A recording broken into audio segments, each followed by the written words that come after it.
back into use or to find alternative options for derelict sites. The resettlement team in North Northamptonshire Council supports asylum seekers and refugees across 3 different projects: Homes for Ukraine, Afghan resettlement and asylum dispersal. At present, we are seeing a considerable increase in positive immigration decisions being made in favour of asylum seekers. So basically they're wanting accommodation. But who goes around and assesses whether these properties are lived in or they are actually empty? Clearly, Ted, no one had bothered to come and look at your house at all, had they? What do you want now? Because clearly you are both very shaken by this letter, and that letter that you've received in response has not gone far enough. Do you want an apology? What more do you want to see? Well, she said here that she's, you know, I sincerely apologise, this Lindsay Bellchambers, but I don't see, there was no explanation as to how they've come to say this property was empty, whether it was disused, whether it was unkempt, or what. If you go back through the history of the property, it's not been empty.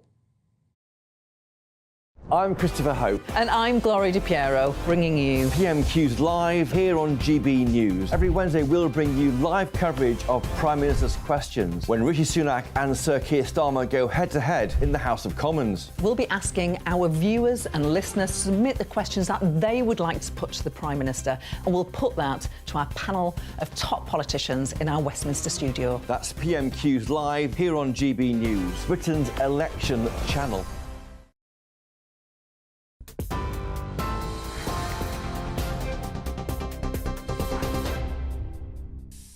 Hi there, I'm Aaron Armstrong in the GB newsroom. The US Vice President has called for an immediate ceasefire in Gaza amid reports talks to establish one have stalled. Negotiators have arrived in the Egyptian capital Cairo, but it's understood Israel's boycotted the meeting after Hamas rejected its demand for a complete list of hostages who are still alive. Washington insists a deal for a 6-week pause has been more or less accepted by Israel and should be in place by the start of Ramadan, which is a week today. Well, Kamala Harris has urged mediators to reach an agreement. There must be an immediate ceasefire for at least the next 6 weeks, which is what is currently on the table. This will get the hostages out and get a significant amount of aid in. This would allow us to build something more enduring, to ensure Israel is secure, and to respect the right of the Palestinian people to dignity, freedom, and self-determination. £360 million worth of funding for UK manufacturing is set to be announced ahead of Wednesday's budget. £200 million of that will be invested in zero-carbon aircraft technology, with pharmaceutical and car companies also set to benefit. The Chancellor says it's aimed at helping the UK become a world leader in manufacturing to boost the economy, although Jeremy Hunt has tried to play down expectations of tax cuts in Wednesday's budget. A 7-year-old girl died after a migrant boat carrying 16 people capsized in northern France. She'd been travelling with her pregnant mother, her father and 3 siblings. The boat got into difficulty off the coast of Dunkirk in an attempt to cross the English Channel in the early hours of this morning. Rail fares in England and Wales have risen by almost 5% today. An increase above inflation comes despite some of the highest numbers of train cancellations for a decade, amid strikes, bad weather and faulty infrastructure. Public transport campaigners say passengers are being punished by the increases, which could add hundreds of pounds to annual travel costs for some commuters. I would be quite happy for the rail fares to go up if they invested the profits in the infrastructure so that the rail network and the rolling carriage was consistently good standard and that the trains ran on time. It's a bit much. That's just sort of like come out the blue. That took me off key there. Nothing's really changed on the trains, so it's not really fair to raise the prices. I think if there's a change and more trains are put on and stuff like that, maybe then, but not right now. Donald Trump could take another step towards a November election rematch with Joe Biden tonight. Voting's underway in Washington, D.C., with Mr. Trump hoping to continue his clean sweep of states in the race to become the Republican Party's presidential candidate. He's now won 6 states after victories in Missouri, Michigan and Idaho last night. However, he made a number of false claims at campaign events, including alleging that Joe Biden is smuggling people across the border from Mexico, and again confusing the current president with Barack Obama. More on all of our stories available on our GB News alert service. Just scan the QR code on your screen or go to gbnews.com/alerts. Now it's time for Headliners.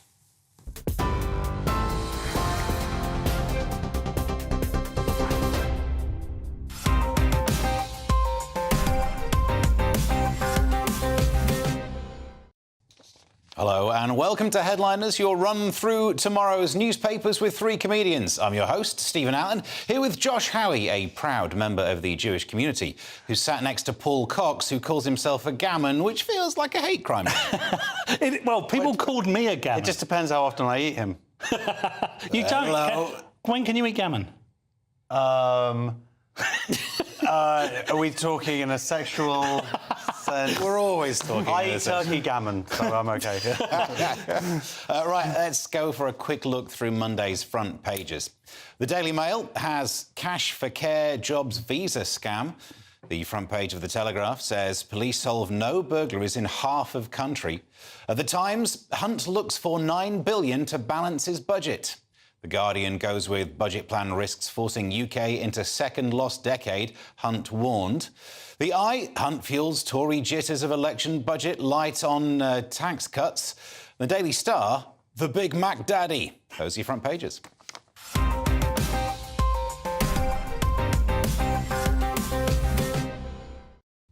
Let's try and make some sense of all that to The Guardian, Josh, their front page. So, it's the week of the budget. Yeah. Get ready for lots of stories about the budget. Budget time. All week long. This is the moment the Tories have been waiting for. This is when they're going to win back the country and give us all tax cuts, and we're all going to be flush, and we're like, oh, let's give them one more chance.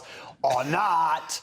So, yeah, budget plan risks forcing UK into second lost decade, Hunt warned. I'm glad they said the second lost decade, because just to remind you, there's been a lost decade already. Here's coming another one. Jeremy Hunt, he was out on all the on Sunday, all the talk shows. He was basically sort of poo-pooing any tax. He's like, I'm a Conservative and I'm going to be responsible, because he doesn't have as much money as they hoped they were going to have. He also has to reduce the amount of interest that we're paying on the debt, the country's debt. So, he's just like, you know what? You know those tax cuts we've been sort of gearing towards the last year? Yeah, that might not be happening now, and that's where we're at. Yeah. Paul, when they say lost decade, I thought they meant, you know, when they play a hit on the radio from 2001, I'm like, yeah, it's like 10 years ago. Ooh! That's not the lost decade they're talking about. This is financial. No, Jeremy Hunt is possibly the most uninspiring man of all time as well. Dull. He's prudent. Of course, he's a Conservative Chancellor. Well, OK, you are challenging him, Josh. I'm just saying that he probably takes the gold. Just pips the gold. But I don't know why he has to... Look, they're going to lose, right? This is what I'm trying to say. The Conservatives are going to lose the next election, so why not go out with a bang? Halve income tax, treble public spending. I mean, the only thing that can happen then is Labour are going to come out when they win and go, we're putting taxes up and we're cutting public spending. And that would make for a very interesting couple of weeks on this show. Paul, do me a favour, don't ever run the country. That's all right. I could run the country, but just for about a week. Yeah. We'd have an amazing time. The Liz Truss week. Paul Cox week, destroy the economy. Imagine that you could be Prime Minister for less time than Liz Truss. She would thank She'd be gutted, because the only thing she's got at the moment is that quiz question to her name. And if I came in and stole it, she would be mad. Ooh. Many would say she already... Well, anyway. Next up, we go to the Daily Mail, Paul. What they got? Cash for care jobs, visa scam. So this is in the Mail. Undercover Mail probe finds rogue fixers are charging unqualified migrants up to 20 grand for work permits to fill vacancies. So vulnerable care residents are essentially being looked after, in some cases, by entirely unqualified migrants that essentially came in on a false visa because it was fraudulent on behalf of some dastardly middle person. And whilst I'm sure this is a relatively small number, it's harrowing to think that there's even one out there. I mean, our elderly do not get looked after well in this country, and to think that those that don't have family around them, that don't have the money to spend on them, are being looked after by somebody who is just essentially trying to get into the country any which way they can, the idea of that is terrifying to me. Yeah, and it's not just the getting in any which way they can. One of those ways would be to be trained in this job and go and do it. I mean, there are other ways. That would be the better way of doing it. This is... Well, the other way is, other panellists have pointed out in the past, is to increase the amount of how much they pay and get British people to do it, because it's not a nice job, I don't think, particularly. We do have a massive shortage, which is why I imagine there's a bit of people overlooking some of these qualifications. Oh, this is photocopied. But it is another loophole that we have in the system of allowing people into this country who shouldn't necessarily be here. Yeah. Look, and the Mail seems to identify Let's so hear well the Steve Allen every balance. week. No, the Steve Allen balance isn't that balanced. This is more saying this is part of the problem when you let just the private sector run something to do with health. Yes. Because where's the incentive for a private company to be so vigilant as to not be able to staff its own care home? Whereas if it were a bloated public thing like the NHS, they tend to make fewer mistakes like that. You don't want the bloat, you don't want the inefficiency, but what you don't want is someone thinking, oh, we'll make money by just overlooking this error. Yeah. And that's the whole thing about the care system, is that it's separate. It's, funded by people having to sell their houses, and the money's being spent on people who aren't even qualified. And by the way, it's at least £5 grand a week. I know this because when my nan was in a care home, she basically gobbled up her and my granddad's life savings. So selfish. I'm still angry about it, Paul. When you tell me about how little inheritance you got, it just makes me furious. But I helped She clung in there, didn't she? Just clung in there, sucked all that money away. Remarkably, she did actually just cling in there. I think it was just to annoy my dad, largely, but which she succeeded in doing. Is it wrong for me to say that I hate your grandmother? Is that wrong? You wouldn't be the first, Josh. Okay. Sorry, Mrs. Cox. Right, let's move on to the Telegraph, Josh. What have they got on their front page? Police solve no burglaries in half of country. Yippee! So this is pretty depressing stuff. Certainly if you've been robbed and you're hoping to get some of your... It's great news if you're a criminal. Yeah, it's not if you're a criminal, glass half full. basically, this is a great... Business is booming for me, Steve. 1 in 25 reported burglaries, basically, 3.9%, are actually resulting in charges. Half the country, for the last 3 years, even 3 years ago, they said, look, we're really going to get on top of this. And then 6 months ago or so, they said, we're going to go to every single house and we're going to investigate with fingerprints and whatnot. And it's just doing no good. And we are just seeing these people just getting away with it. And I think it's in, Hertfordshire, 2.2% of burglaries, just over 1 in 50 actually results in some kind of charge. It's not sustainable. The police, we've seen examples of the police not doing their job, and there are many reasons. I don't want to blame the police outright for what we're seeing on the marches, but this kind of stuff is basic 101 policing. Solving burglaries. This is the stuff that we read about in children's books. Yeah, absolutely. They climb in through the window, black and white stripes. Not that difficult to find. Because that's not fashionable any longer, is it? So you can see them on the street. Swag written on the back. Swag written on the back, chandeliers hanging out the bag. I mean, it is easy to blame the police, isn't it? Because largely the police's fault. I know that they're understaffed. Of course they are. It's also very easy, particularly here on this channel, we could say things like, well, they shouldn't be spending so much of their time arresting people for misgendering people or, not policing hate marches properly. But Josh is absolutely right, OK? There is just... I knew he'd love that. Every time. I didn't even need to write it. Every time, just right. Josh is absolutely right. So much rightness coming out of this. It feels like an easy win, but I don't know how easy it is to solve a burglary. I wish I knew it was this difficult because... You would have done a different I'd career. get involved. At least pay like small poverty-ridden children to do it for me. like Oliver Twist. Look, I think the easy win is in this article where it says look, that they decided to get the police to turn up to every burglary. Yes. Nothing about solving it. It's very easy to turn up to a scene of a crime, look at your phone for a while, send some messages, go home. Not that I'm saying that's what they do, but that's what I'd do, because clearly they've got no follow-through on this. That's how you get a crime rate 2% in Hertfordshire. I live in Hertfordshire. So you're right, I'm going to convert, I'm going to pivot my career. A little bit. Do you want to give us your address? Maybe nicking stuff Any from the burglars neighbours. might want to... No. Oh, really? You're going to go and... Yeah. I don't want to travel. They got better stuff than you? Oh, definitely. Cost of petrol, I'm not going to go far. Yeah, good point, and I'm involved, so let's do it. We finish this section with the Daily Star, Paul, and the sense that they normally make. The Big Mac Daddy, of course. Now, this guy, he's been in the news quite a bit. This is unbelievable. Fast food fanatic retains his hotly fought world record after scoffing 34,000 Big Mac burgers, although he has cut down from 9 burgers a day to 2. God bless him. It's quite a cutback. 9 days. So this guy, I don't know if we haven't got that picture there, but he looks exactly like the sort of bloke who would eat 9 burgers a day. Except for the fact he's not fat. He's alive. He's alive. It's dumb. This laughs in the face of the obesity crisis, really, because he doesn't appear to have any type 2 going on.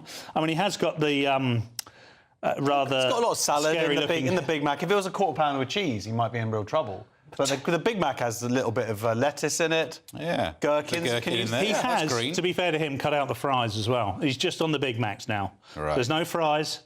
So I guess the moral of the story is just eat Big Macs, kids. It's safe. It's totally fine. Wasn't that documentary of the guy who just did McDonald's for a while? Supersized. Yeah. And Supposedly there was a bit of shenanigans going on with that. Were there? Allegedly. Paid some, Undercover Josh. Some Burger King money involved. Well, do you remember and there was a book that came out at the same time about McDonald's and how evil it was, and I read it thinking, right, this, and then I was like, oh, I was told it was like not made out of real meat and all that stuff, and it turns out actually it was all right. And I was like, OK, and I'm going to eat at McDonald's more. I'm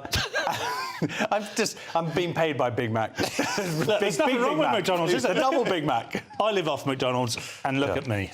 That's the front page is done.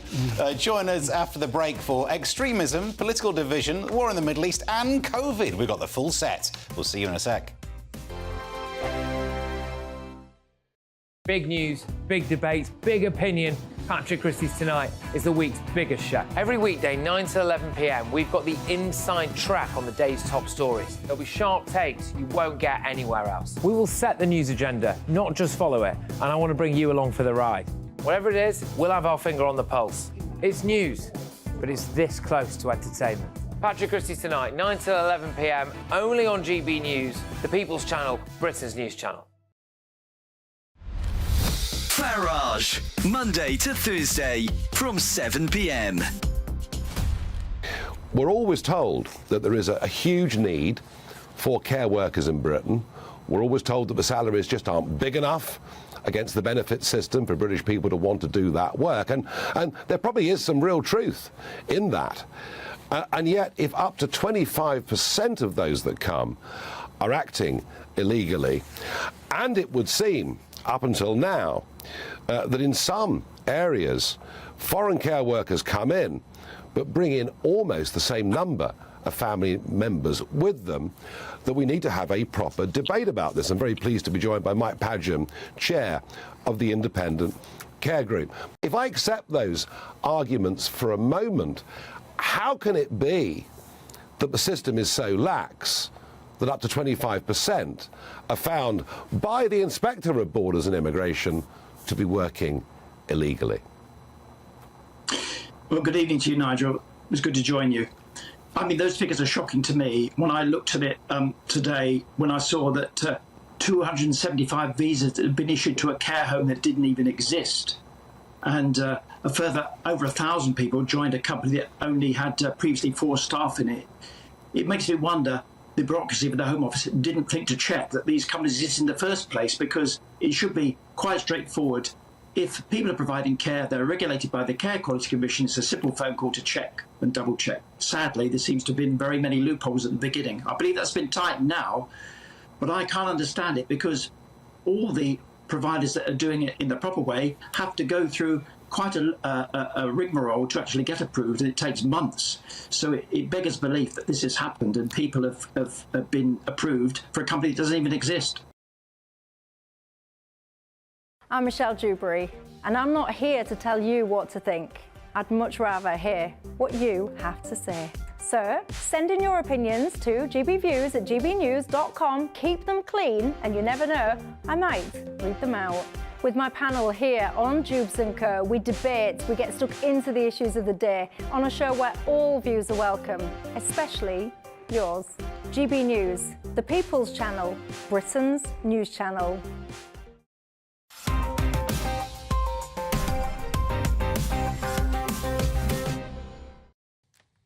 Welcome back to Headliners. I'm Stephen Allen, still here with Josh Howie and Paul Cox.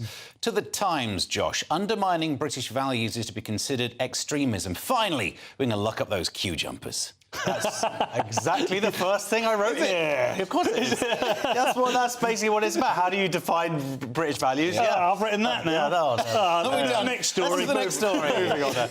Yeah, so groups undermining British values to be guilty of extremism. Now, the present definition is of extremism is a vocal or active opposition to fundamental British values, hence the joke about queues.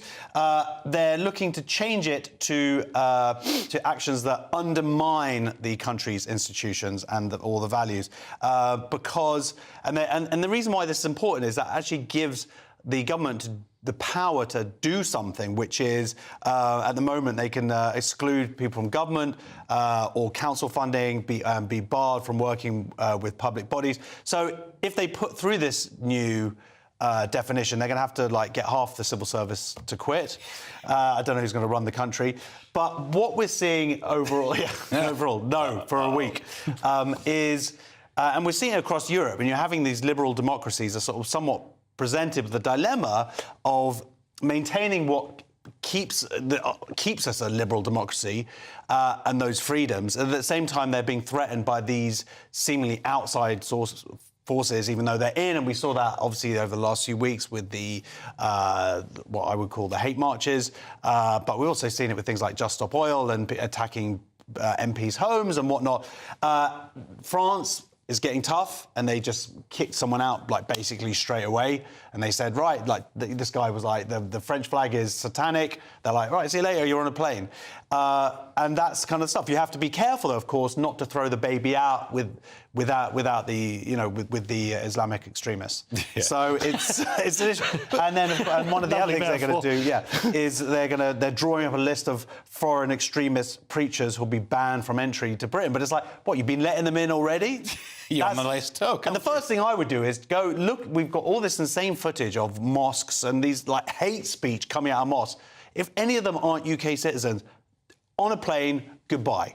That would be my first step in my week running the country. Is there a worry about if you make a new law, you've got to see its unintended consequences? So not only do you have to define British values, you kind of have to define undermining, because, if you tell jokes about the House of Lords not working, are we going to get deported as stand-up comedians? Off you go, Steve. Yeah. Look, you're absolutely right, and this is quite conflicting in many ways, because, we're nearly all of us free speech advocates, and the idea that you should be free and liberal to live your life in a liberal democratic way is in the essence of all of us, I think, and to some degree this contradicts that. However, we've seen where we've got, and the trouble is, like we've both said, the three of us, like we've all said, I think we would have to start again and redefine what our values are, because we don't really understand what our values are any longer. We've gone so far down the rabbit hole of Britain is bad and white people are bad and we should feel guilty about this. And do you know what your grandfather did 600 years ago? It's like, all right, mate, I'm sorry. We need to get over all 600 years ago. I'll tell you what, mate. We live on Big Macs in our family. No wonder that you didn't inherit any money. It's like that. They were in a home that long. But do you know what? I think this is tricky ground. I like the idea. Of course I do. I'm a gammon. I'm red-blooded. I want to get them out. But, where do you draw the line? And within law, it's going to be so difficult to define. Because you're going to say, well, he said this and he said that. And we say all these things on stage every Friday, Saturday night. crazy stuff just to get a laugh. I don't have to leave. I don't even do it to get a laugh. I don't get a laugh. Thankfully, no one ever sees me doing it. Small crowds, I'll get away with it. Let's move on to The Guardian, Paul. Remember levelling up? Turns out the government didn't. Yeah, it's quite a travesty, actually. Fewer than 20,000 of the levelling up projects completed in England. 20%. 20%. What did I say? 20,000. Oh, my God, I can't even get my numbers right tonight. It's been a long weekend. Yeah, 20% of levelling up projects have not been completed. Fewer than a fifth, of course, because that's 20%, of the projects approved by Michael Gove were not, have not been delivered. And given everything that's been going on, I think we've forgotten about levelling up to some degree. And this was a cornerstone of the Tories' manifesto, and what, to some degree, won over the red wall. That and the fact they said they were going to deliver Brexit, but they did deliver Brexit, whichever way you look at it, and whether it's good, bad, or indifferent, OK, that's up for debate. However, they have done nothing with levelling up, and all three of us work in London. London is constantly being built. The infrastructure grows all the time. The transport network is superb. Well, you know, we are spoilt here, and you don't see that all around the country. And the idea that we could just get one thing right and that it be levelling up is not too much to ask for. London deserves it because it's just so much better. Because we're the best. So good. We're so good in London. Yes, this is partly why Labour will probably win, because yes, it's a broken promise. At the same time, it's somewhat unfair because budgets have spiralled, not because of anyone's fault. I mean, not specific. I mean, there's a few people's fault. We can point it out, but not necessarily the people who are implementing these plans.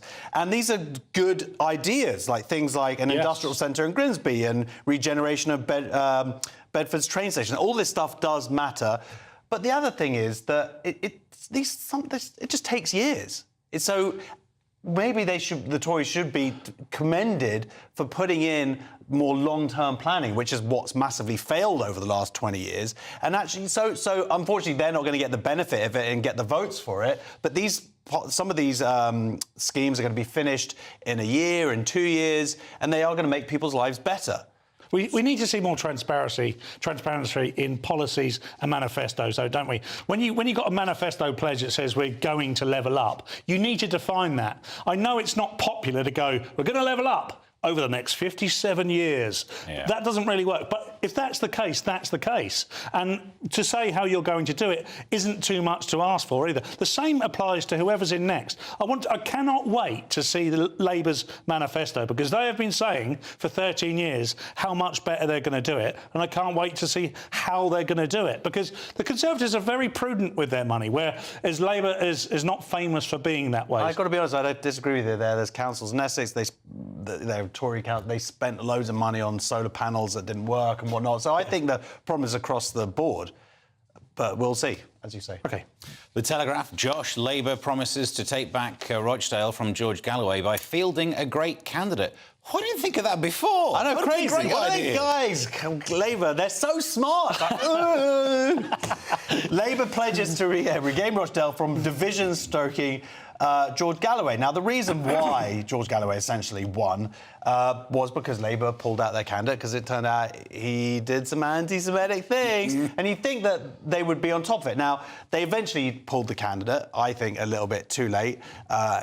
Worst of both possible worlds in terms of that. But the fact that he was in the running points to, as you say, the selection process and what the problems that they have there. So now they're saying, we're going to select a great candidate. It's ridiculous. It's like, you should have done that in the first place. This is the pattern is they select someone to be an MP, then basically Jews, goes through their Twitter feed or whatever, finds a bunch of anti-Semitic mental stuff, and then we go, look, he's doing this stuff, and they're like, oh, OK, and then they either apologise and try and get away with it, or they have to pull him. So maybe, you don't have to listen to me, but maybe just have a look at their Twitter. Just Google them. Just have a little look. Have a look at Facebook. Google their name with the word anti-Semitism. Anti-Semitism won the day, didn't it? Because that's what Galloway got all the votes on. I mean, they should have just lent into it, Josh, and Labour would have won on anti-Semitism anyway. Well, that's what genuinely some people say, maybe. But the question is how much of that vote is important or is going to make a real difference on Very low turnout, in all seriousness, very low turnout. And the Muslim vote did win it, and that's because Galloway was able to galvanise that vote in a way that the rest of the vote was not galvanised. Labour are all over the place. Tories had no chance. There's no one else in the fight. Labour literally weren't in it. Well, do you know what? I have seen this week, well, it came from Galloway's camp, but they seem to still be on the ballot to some degree. Now, I don't... Well, because it was too late to reprint it and whatnot. But so that's all it was? Yeah. OK, but he still managed to galvanise his following, and that's what you've got to do to win elections. Yeah, you go appeal to a racist following and you'll win. Well done. Well done, George. The Telegraph now, Paul, and Biden's told the Gaza peace negotiators that he needs a deal quickly. I wonder why he's in a rush. He's got lots of time on his hands. Oodles of time. He's got at least 3 weeks left. Biden, I don't know what's happening to me tonight. Biden tells Gaza peace negotiators, get me a deal, Steve. So Mr Biden is under major pressure from the voters. President Biden, please. Have some respect. I'm reading the words in the Telegraph. Respect your very much elders. He is somewhat 7 times my age. Biden.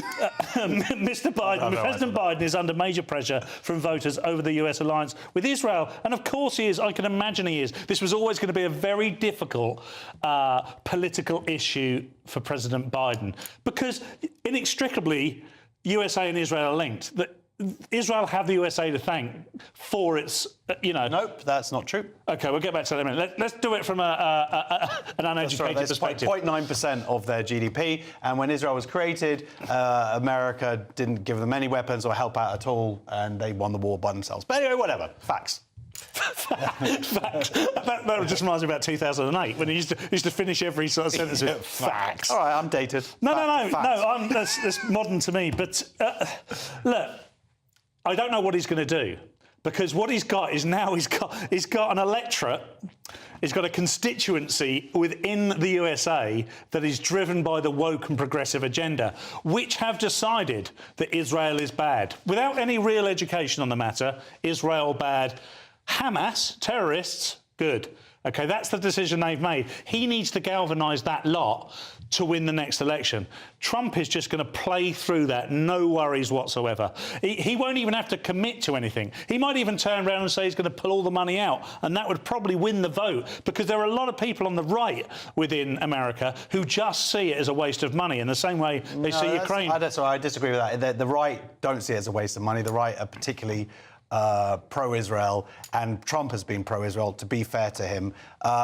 The issue is Minnesota has a massive Muslim population. They did a sort of no vote last week during the in the election, and sort of 100,000 people, and that could decide the next election. Of course. But all of this is moot because it doesn't matter what Biden says. It matters only what Netanyahu says as the leader of Israel and what their intention is. And if they're not getting the hostages back, if Hamas is not defeated, they will continue to fight. It's a war. Israel's population, even with a huge amount of discrepancy in terms of output and how they think should do it, they are fighting an existential war. Hamas need to go, and that will ultimately be what happens. Ceasefire or not, and we'll. Yeah. Although I suppose you could say that Biden will get the votes for what he says, and the same that Labour will get the vote for what they say. Totally, they can say whatever they want. Exactly. It's not about what actually happens. But he's saying, get me a deal. Doesn't matter. And also, it doesn't matter to get a deal. And Hamas keep on walking away from the table. They know, really, their time is up, and they just... But he says things like, my socks are talking to me, and what is my name? That's OK, good. Good. I'm going to get that tattooed. We've made it halfway. Stay tuned as we discuss diversity in MI6 and more diversity in the number of genders using the ladies' loos. Get more details next. 2024, a battleground year. The year the nation decides. As the parties gear up their campaigns for the next general election. Who will be left standing when the British people make one of the biggest decisions of their lives? Who will rise? And who will fall? Let's find out together. For every moment, the highs, the lows, the twists and turns. We'll be with you for every step of this journey. In 2024, GB News is Britain's election channel. Headliners. Tomorrow's papers tonight. Every night from 11 p.m. Is a debate on gender really a far-right issue? Far right. I'm so bored of that phrase, you know what I mean? Like, anyone who talks about... anyone who acknowledges that there are two sexes is suddenly far right, because that's what Hitler and Mussolini were all about. This question from Shirley is, of course, about Labour. They've been accused of being undemocratic because they pressured a pub into cancelling a debate, and this debate features Kelly J. Keane, who's been on this show a couple of times, and she's a campaigner, and she was just on the panel, and then they got a letter saying that they couldn't do it because Kelly J. Keane apparently attracts far-right groups. Now, they've tried this trick before, but because some awful, ghastly neo-Nazi types turned up near to an event that she was holding in Australia, they kind of tried to blame that on her and suggest that the two were the same thing. They weren't. That was an opportunistic group turning up to... They're not... Neo-Nazis aren't pro-feminist.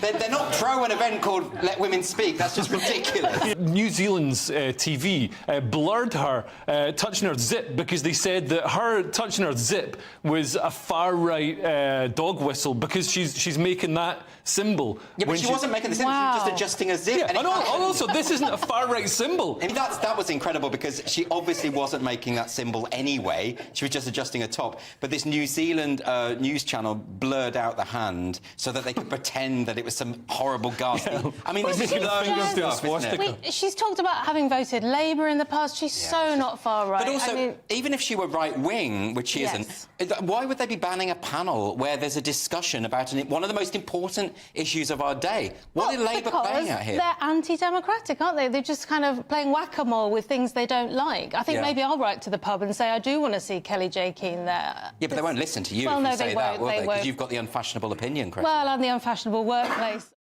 I'm Christopher Hope. And I'm Gloria Di Piero, bringing you PMQ's Live here on GB News. Every Wednesday, we'll bring you live coverage of Prime Minister's questions when Rishi Sunak and Sir Keir Starmer go head-to-head in the House of Commons. We'll be asking our viewers and listeners to submit the questions that they would like to put to the Prime Minister, and we'll put that to our panel of top politicians in our Westminster studio. That's PMQ's Live here on GB News, Britain's election channel.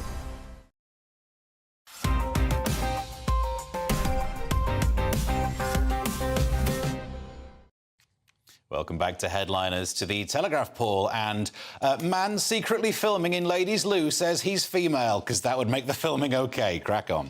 It's unusual. It is unusual to read a story about myself. J.K. Rowling, says it's happened again. A man caught filming in the toilets identifies as a woman. So this is the author. Obviously, we all know her. Shared news via her social media. This was on X this week. I saw it myself. That thing only evil, nasty bigots claim happens, that never happens, has happened again, Steve. And of course she's referring to Curtis Mawson, who's 22. God bless him, and carried out a secret recording in public conveniences and told police he considered himself female. I bet he did. But of course, the funniest thing about this is what happened when they walked into the loo and caught him doing it. He feigned a female accent and just said, "I'm just chilling out." Just chilling. And like we all would. Yeah, because that's why people go to the toilet, to chill out. Just chilling. With loads of camera gear. Yeah, the reason he was clearly caught out is because he was in the toilet on his own, and we all know women go in pairs. So clearly, he didn't do his research. He filmed it, he should have watched. Well, he is a woman. Because he identifies as one, Steve. So please go on a learning journey. Thank you. Yeah, I'll do the work. But you know, her point is that it's not saying that all trans women are sex pests, or in this, No, that's all this stuff. So, he's, by the way, he's a wrong, and he sexually assaulted a tourist. I know it's somewhat funny with his stupid "just chilling" thing, but he was a wrong one, right? And the point is, it's opening a loophole that will be exploited by bad people, and that's why we have these women-only spaces in the first place. And when people like J.K. Rowling came out and said, "Look, we just want to keep these spaces safe. We're not trying," all these other people went, "You're bigots, you're hateful, you just don't." And it turns out, guess what? Exactly the thing that these feminists called out is happening, has happened many times, and is still happening. And this is the question, isn't it? Because there's always a to and fro, a counter-argument. You just put the counter-argument before you made your own point. And that is that the debate should be... It should be transparent, and we should ask them in return. Transparent. Hey? Didn't even think of it. But we should ask them in return, how many perverts is it OK to have in women's loos? Because essentially that's what you're going to have to live with. If you say there are no women-only spaces, then you are going to have to put up with dirty little men, young men in this case, just chilling in their toilets. And for one, I don't think any is good. I know. I feel like I want to do some chilling. This story's messing with my tummy a little bit. Let's crack on to the Daily Mail. Josh, Google's AI is so woke it's already replacing some of the jobs of Guardian journalists. Very good, yeah. Google's Gemini AI says women can have penises and dead naming a trans person is as harmful as releasing a deadly virus on the world. So there were lots of laughter last week as people tried to get the Google AI image to create white people, and just sort of refused to do it and made black Nazis and black Native Americans and or whatever. And they've shut that down as a kind of deprogramming. There was obviously wokery going into the actual programming, but they've left the chatbot up, and the chatbot is as bad, if not worse. And it's saying that, yeah, as it says, dead naming a trans person, i.e. calling a trans person by their previous identity, would be as bad as unleashing a pandemic on the world, and many other ridiculous, stupid answers that just shows that all of this AI stuff is influenced by humans. And human beings, in this case, working at Google, very consciously, very proudly said that this is exactly what we're going to do. We're going to create this woke AI. And, of course, this woke AI is basically sort of pushing forward paedophilia and just being an idiot. There we go. I mean, a lot of AI isn't programmed, it's trained. We had this discussion, didn't we? Yeah. In the green room at a comedy club in Littlehampton on Friday night. And because it says here, it looks like the answers are done specifically to avoid any pushback from the left. That's what the internet's probably taught it. Don't say that, you'll get cancelled. So maybe Gemini's just trying to not get cancelled. Maybe. The thing that confuses you slightly about this is all these learning programmes do need to have been taught how to learn or a base from which they can learn. So that's got human interaction. And at that point in its inception, you can kind of set the path of its journey, I would imagine. I don't know. It's been a long time since I've done any programming, and I've never programmed any AI. But, you know, all the time humor is involved, you are going to get a political slant because the company's very well known in California for being very much on the ultra-left, the woke of the left. So this is why you end up with this stuff. This is why it's been great fodder for us for a week or two. However, hopefully, if it's a learning programme, it will learn not to be so stupid. They should watch some of this show. Yeah, that's retrain it. Although they might be trying to overcorrect for what happened like 10 years ago when Microsoft launched a chatbot on Twitter and they had to cancel it 24 hours later because it had already turned full Nazi. It was trying to kill people. So if you just without any... maybe. I probably would prefer a woke AI to a Nazi. It's easier to ignore. To be fair, I'll be like, OK, yeah, women don't have penises. Yeah, think whatever you want. Please don't kill me. Yeah. The Daily Mail now, and it's been ages since we've had hate tweets about COVID. Let's go retro. Yeah, did scientists self-censor during COVID? Lockdown critics had considerable tacit support, but many stayed silent amid fears it could damage their careers. And I think that's demonstrably true now, isn't it? We've been able to look back. Only 6% of those asked said they thought China had been open and transparent. And, of course, the idea of saying that, 4 years ago this month would have got you in a lot of trouble. The idea of bringing China into the discussion would have got you a lot of trouble. So COVID, for me, was when we learned just how fallible science can be. Because, again, science should just deal in binaries, really. Facts only, truths and falses. And I know there's a lot of nuance in between that, and I also know who I'm talking to about science. Standard deviation in measurements are the only way that you prove anything to be true. Yeah, OK, so absolutely. So I get that. But we weren't dealing in facts when we were talking about this because there was such an element of the politic about it. And it lent and for good reasons in some cases. I think the tactic I think A, people were scared at first, and B, the tactic at first was to let them remain scared because it was a good way to control them, essentially for their own good. But very quickly people woke up and thought, I don't like being controlled in this way. We want to be treated as adults. What's going on? But as you said, the problem is for their own good turned out to be not for their own good. And this is a prime example of cowardice amongst the academics here. As it says, they stayed silent for fear it could damage their careers. Well, their cowardice damaged, I believe, this country. And this just shows why you have to stand up. You have to be able to talk about this stuff, as we do, because then the bullies who come forward and say, who try to ruin people's careers and did, then are showed to be powerless. You know, one of the statistics here is 120,000 people died from not having their surgeries in time. Now, I know, and they're saying that 250,000, I think, died of COVID as opposed to with COVID and whatnot. This stuff wasn't debated properly. No. And it should have been. And if anything like this ever happens again, things like, you know, we have a generation who have been of school children who are going to be behind, arguably, possibly forever. It's going to affect the whole country. And it just shows not being able to communicate, not being able to talk this stuff through, being shut down, the fear of being shut down hurts us all. Just the thing that bothers me about this story and all stories and all conversations about it is that we end up blaming science, and we're wrong to do so. We should be blaming politics. There is no part of the science that's the problem, but the journalists would rather blame the scientists rather than say it's letting the politics get involved in it. That's what turned it into the problem. Let's blame politics again, as we should. I think that's if you turn your back on science, the next thing you're knocking down. But I'm blaming their cowardice. That's what I'm saying. Because their fear was because of what the politics was doing around it. Well, and also, let's not forget, you're not a scientist anymore if you don't have your funding. You are just a guy in your shed with a load of tubes. So that if rings you take... so true, man. Oh, it's close to home. So if you take away their funding, which you will do if you don't fulfil the party line, then you're in trouble, aren't you? I've got a lovely shed. The Daily Mail, Josh and MI6 are looking for diversity hires, although to blend in inconspicuously in foreign countries. They might be onto something. Yes, they might well be. MI6's new diversity drive to black and Asian spies from backgrounds to launch this week with... Oh my God, they used it. BAME directors, are we still using? I thought that word was... I think it's offensive now. I thought black and Middle Eastern directors to give interviews on BBC Radio in an agency first.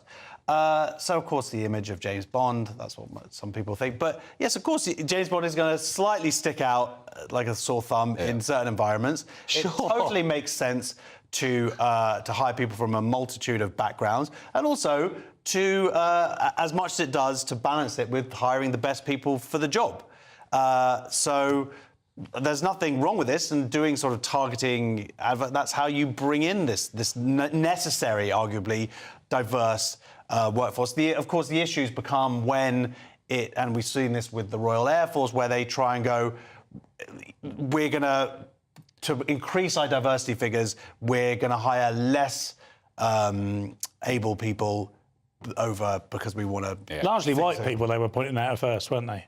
The RAF. I think all of this is good, by the way, as long as in that equation for choosing is meritocracy.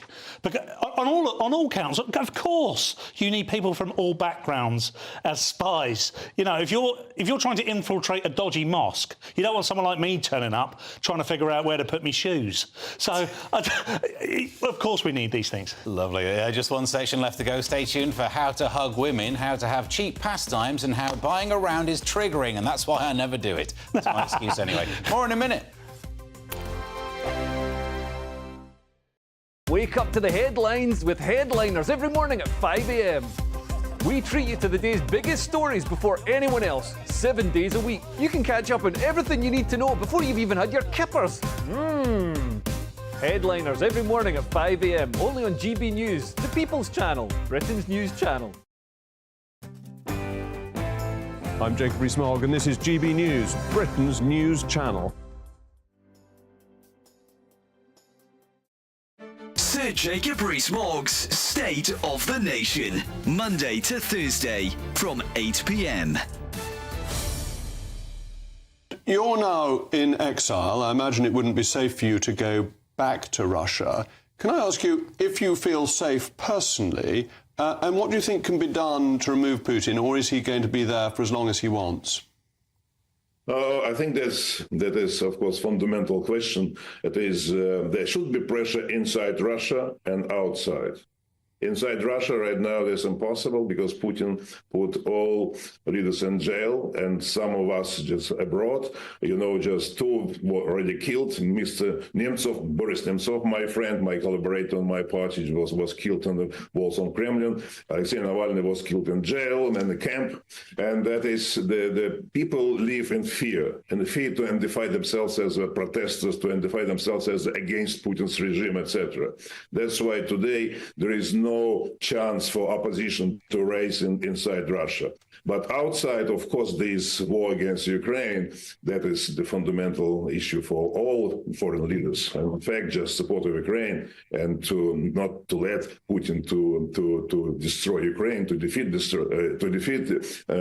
Ukraine. That is an important issue because just Ukraine, that's not just in Ukraine, war in Ukraine. Ukraine just fighting for their territorial integrity, but fighting for the whole European countries because after Ukraine, other countries could appear, other subject of aggression could be, and Putin easily could try to test Article 5 of NATO Charter.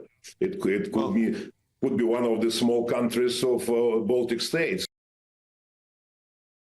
Every Sunday from 11, join Michael Portillo. There will be topical discussion, looking at the week before and the week to come. So kick back and relax at 11 a.m. on Sundays on GB News with me, Michael Portillo. GB News, the People's Channel, Britain's news channel. From 10 a.m. every Saturday, we want to make you think and we want to make you laugh. So we will give you all the top stories. Now we start with a story that has shocked the nation this week. But we're also going to make it light and fun and bring some entertainment in to make your Saturday morning nice and restful. Only on GB News, Britain's news channel.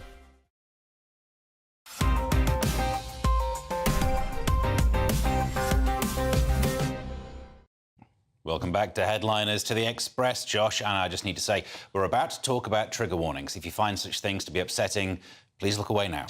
Yeah, this'll do it. Now students say buying pints in a pie. Sorry, let me read that one more time. It's triggering my illiteracy. It's not live. First positions. Now students say buying mates a pint in the pub could be triggering in woke madness. It's the word mates threw me off through just lack of... What is just mates? lack of mates. What are these mates? What is this round you talk of? Why would anybody get it round? For strangers? This is madness. So, yeah, this is a online report. This is a report about how the University of Manchester undergraduates, there's a course about managing their money, and there was a warning before the course saying, oh, do you know, if you're stroke, here's a suicide helpline and some counselling advice and whatnot.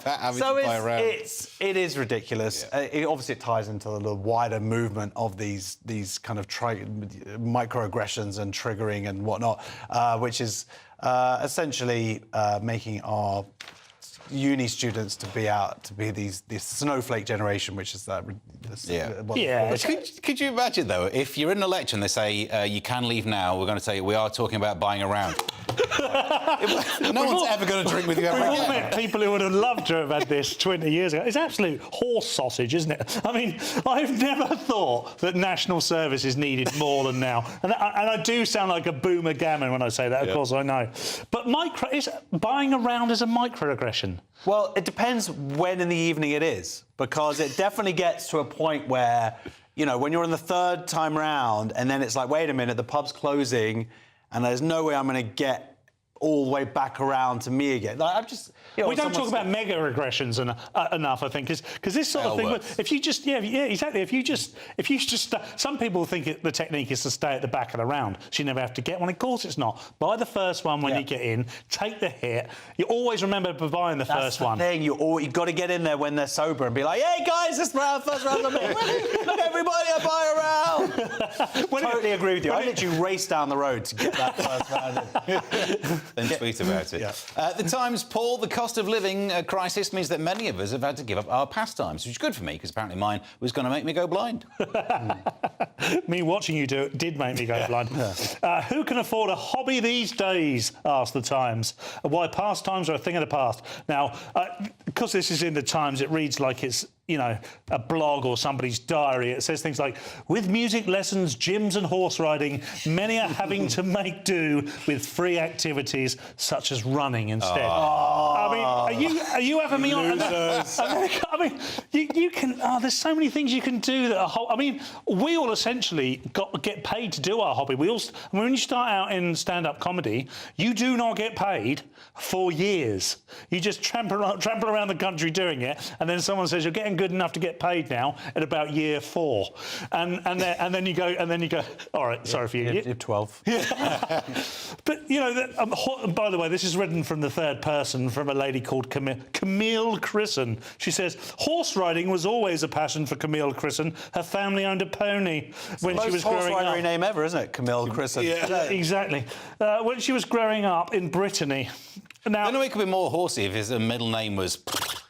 That's the only way. I mean, this is a very middle-class problem here. Not all people that ride horses are middle class, by the way. There are people out there that own animals that aren't. But yeah, exactly. But the idea that the Irish community, they love a horse. They do love a horse, and I love them as well. If you're watching, thank you. Apart from that time you nicked my... Can we try and cram another story? I'm just thinking... Go. The Times, Paul, it's official. Women benefit from hugs, which is why I shouldn't be fired from running Formula 1, You're on. I'll do this one. Women of all ages who receive hugs are more likely to be satisfied with their relationship, study shows. This is a classic chicken and the egg situation where if... basically, women who are touched more feel more attractive. I would say... women who are more attractive are touched more. Also, if you do it in a swimming pool, people don't like it. I'm just going to put that out there. There will be people out there now thinking, "Blimmin' heck, I didn't realise that." They'll go swimming tomorrow and start hugging some of the other swimmers. That's why you lost your hobby. That's why you can't do your pastimes anymore. I can afford my hobby. I'm banned from doing it. Banned from the Lido. Never mind. Well, we've learned a lot today. The show is nearly over, so let's take another quick look at Monday's front pages. The Daily Mail goes with cash for care jobs visa scam. The Telegraph says police solve no burglaries in half of country. The Times, Hunt looks for $9 billion to balance his budget. The Guardian goes with budget plans risk forcing UK into second lost decade, Hunt warned. The Eye, Hunt fuels Tory jitters of election budget light, of tax cuts, and the Daily Star goes with the Big Mac Daddy. That's all we have time for. Thank you to my guests Josh Howie and Paul Cox. Josh will return tomorrow with Simon Evans. What happened over there? Leo Kurtz. If you're watching at 5, stay tuned for breakfast. And until then, are you all right with the haircut? Have you been touching him again? Till the next one, have a good one. Bye. That warm feeling inside from Boxed Boilers, sponsors of weather on GB News. Hello there, I'm Greg Dewhurst and welcome to your latest GB News weather. It's quite a cold night tonight, some frost and dense fog patches once more. And then all eyes to the west as the next area of low pressure moves in, but it's going to take its time. Western areas seeing outbreaks of rain through Monday, northern and eastern areas holding on to dry weather until later.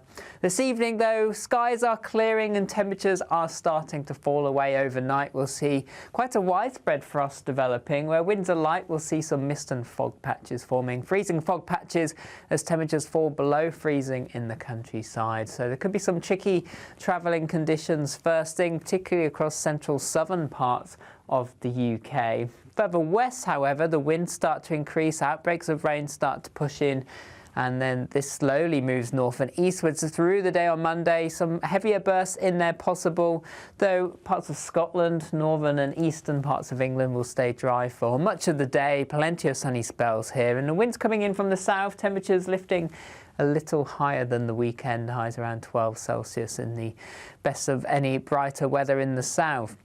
Then into Tuesday, weather systems start to clear away. We're left with a legacy of showers across some western areas, but there'll be plenty of sunny spells through the day. 1 or 2 of the showers could be on the heavy side. The next few days, it largely remains dry. There'll be some bright or sunny spells at times, temperatures above average.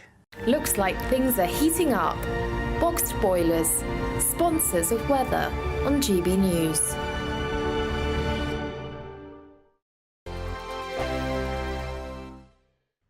2024, a battleground year. The year the nation decides. As the parties gear up their campaigns for the next general election. Who will be left standing when the British people make one of the biggest decisions of their lives? Who will rise? And who will fall? Let's find out together. For every moment, the highs, the lows, the twists and turns. We'll be with you for every step of this journey. In 2024, GB News is Britain's election channel.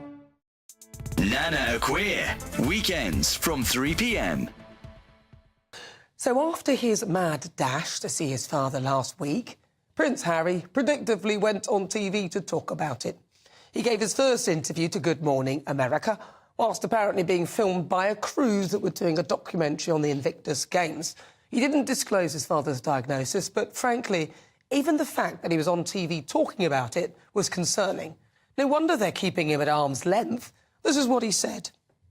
How did you get the news that the King was ill? I spoke to him. And what did you do next?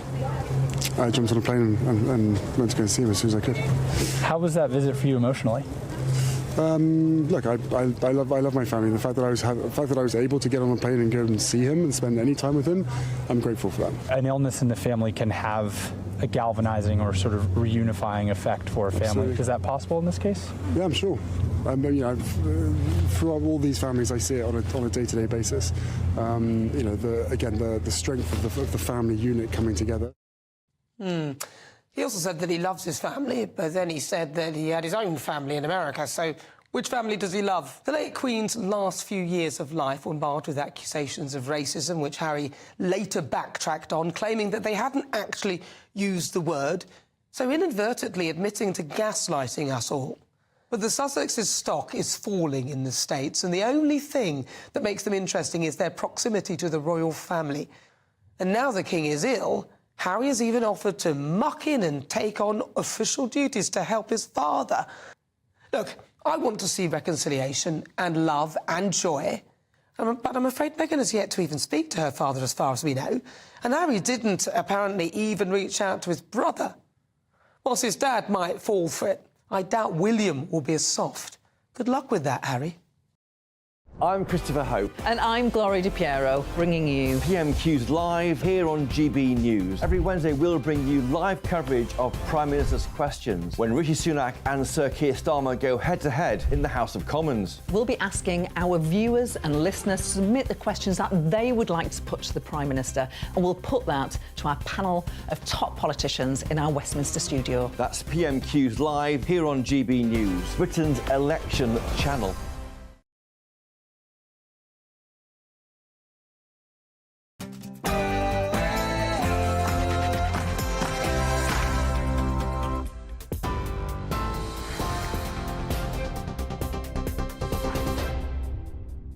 Hi there, I'm Aaron Armstrong in the GB newsroom. The Chancellor has indicated Wednesday's budget is unlikely to include tax cuts. Jeremy Hunt says his spending plan will be prudent and responsible. The Chancellor says the economic headroom set out by financial forecasts has gone against the government, with the Office for Budget Responsibility calculating he has £2 billion less to spend than previously thought. Speaking to GB News earlier, Jeremy Hunt said his budget will deliver better value for taxpayers. It is wrong to say that we should be putting more money into the public sector. So you want fewer civil servants to be more productive? Correct. You want fewer people to do more? I think we've got to stop always looking at the inputs and always saying that the way to get better public services is to spend more, and actually ask if we could be more efficient. Those who preach hate speech could be blocked from entering Britain. Reports claim the government's planning to identify and add dangerous extremists to visa warning lists. They would then automatically be refused entry to the UK. It's understood the new plans will extend the current powers to include those who preach racism, intimidation or incite violence. It follows a warning from the Prime Minister on Friday that democracy is being threatened by a rise in extremism. A 7-year-old girl has died after a migrant boat carrying 16 people capsized in the English Channel. She had been travelling with her pregnant mother, her father and 3 siblings when the boat got into difficulty in the early hours of this morning.